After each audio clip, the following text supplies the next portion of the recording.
عمومی طور پہ رشتہ داریوں کے اندر بعض رشتہ دار بہت تلخیاں دیتے ہیں، زندگی کے اندر زہر بھر دیتے ہیں، لیکن اگر کبھی وہ مجبور ہوں تو ان کی اعانت کریں، اور ان کا رویہ کچھ بھی ہو، زہرناک ہی ہو، لیکن آپ کا رویہ خوبصورت ہونا چاہیے۔ آپ مجھے اگر پوچھیں کہ سب سے بہترین صدقہ، سب سے افضل صدقہ کون سا ہے، تو سب سے افضل صدقہ جو مجبور ناراض رشتہ دار کو دیا جائے، جو رشتہ دار آپ کا شریک بن کے ہر جگہ پہ کھڑا ہوتا ہو، ہر خاندانی میٹنگ میں، ہر خاندانی ایونٹ میں آپ کے مخالف کھڑا ہوتا ہو، آپ کو نیچا دکھانے کی کوشش میں لگا رہتا ہو، اور کسی وجہ سے وہ کمزور پڑ جائے، مالی مشکلات میں مبتلا ہو جائے، اور آپ اس کی مدد کرنے کی پوزیشن میں ہوں، تو آپ کا نفس آپ کو کبھی بھی اس کی مدد کرنے پہ آمادہ نہیں کرے گا، آپ کا نفس روکے گا، آپ کہے گا کہ یہ تو ہمارا شریک ہے، تو سانپ کو دودھ پلائیں، اب تو اس کا سر پاؤں تلے آیا ہے، اس کو تو کچل دے،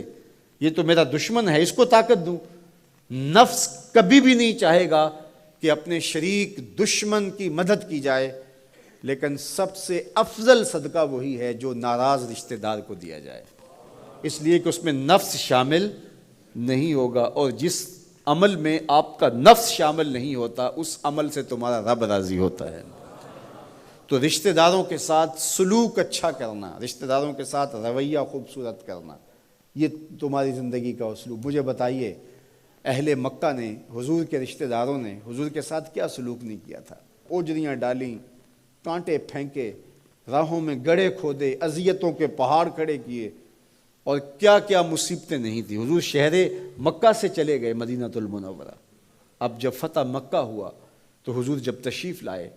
تو ناقہ پہ سوار ہیں، تو اب یہ تھر تھر کانپ رہے ہیں سارے رشتہ دار حضور کے، برادری کے لوگ۔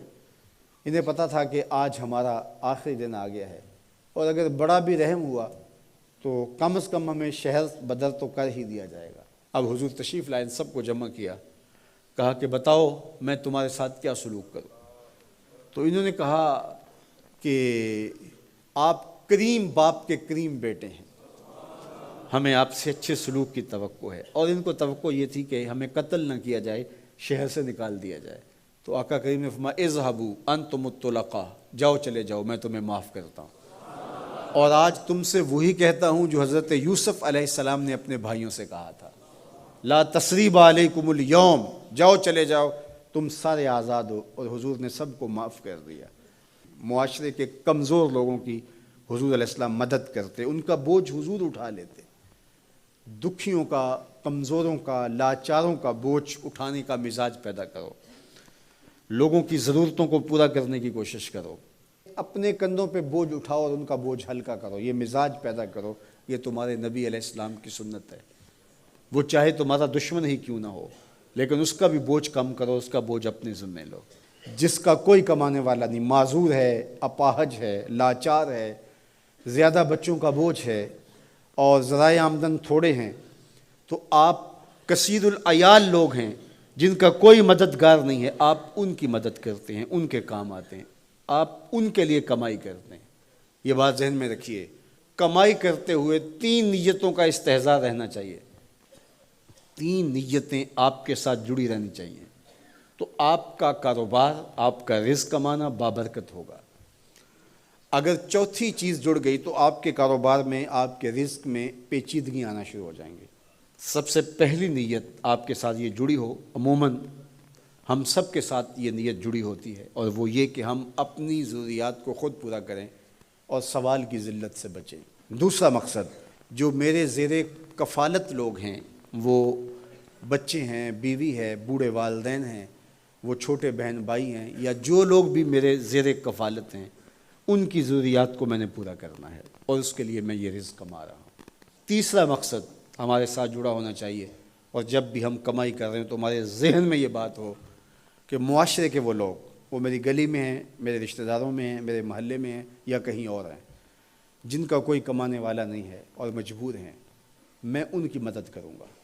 اللہ مجھے اس کاروبار سے، اس وسیلہ رزق سے اتنا عطا کر دے کہ میں اپنے بچوں کی کفالت بھی کروں گا، اپنی ضرورت بھی پوری کروں گا، اپنے والدین کی خدمت بھی کروں گا، اور معاشرے کے ان کمزور لوگوں کی مدد بھی کروں گا۔ وہ کام جن کے ذرائع نہیں ہوتے آمدن کے، بلکہ اخراجات ہوتے ہیں میں ان کاموں میں لگوں گا، مدارس دینیہ ہیں، مساجد ہیں اور دیگر ایسے کام ہیں، میں یہ خدمت کروں گا، اس لیے میں کما رہا ہوں، تو یہ رزق بابرکت ہوگا، اور آپ بیٹھے اپنے دفتر کی کرسی پہ ہوں گے، تمہارا رب تمہارے نامہ اعمال میں ثواب لکھا رہا ہوگا، فرشتے نیکیاں لکھ رہے ہوں گے۔ تو یہ سراسر دین ہے، یہ سراسر اچھائی ہے، نیکی ہے، عبادت ہے۔